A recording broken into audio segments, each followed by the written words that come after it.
Hi, everybody. So, um, it's the more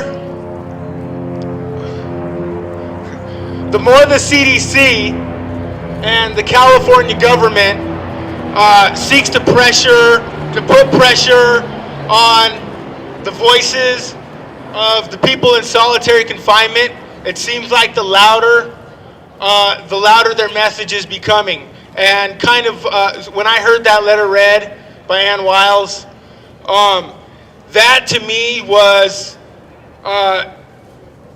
was the clearest and most easy to understand and most palpable and concrete experience I had watching that entire proceeding.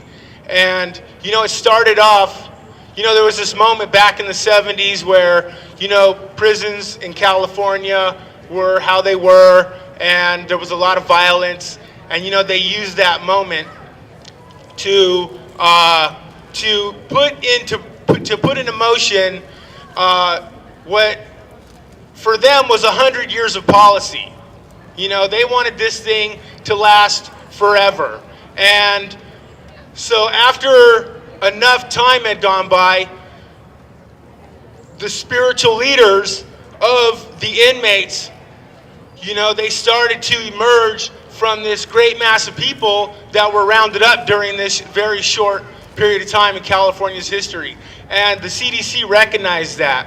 We have precedents for that happening in the past where prisoners, spirit leaders would come to the fore, and we would have things like Lucasville and Attica, and where people across racial lines, people across cultural lines would come together and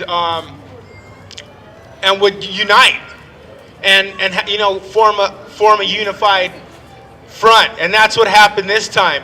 There was a call to end racial hostilities, and that seems like it's part of this struggle.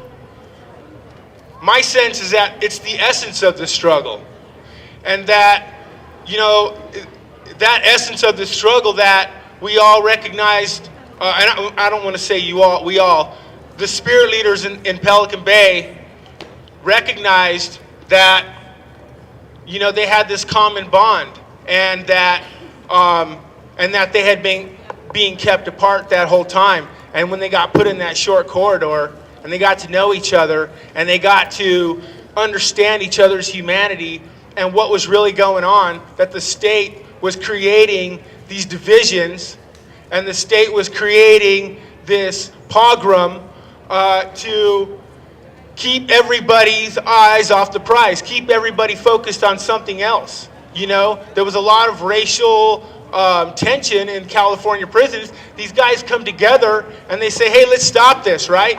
You would think that would be a moment for the CDC, who is very concerned about the safety of the people inside of the prison, right?